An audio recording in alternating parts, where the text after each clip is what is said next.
Hello everyone, welcome to House and Gardens clips of the day, garden notes. I'm giving you a update on these wonderful garden sedums. You can see that the bees are already after the wonderful flowers that these plants have produced.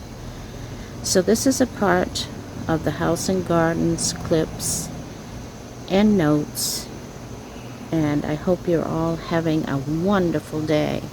You can see the progress in these wonderful garden sedums. Have a great day, everyone.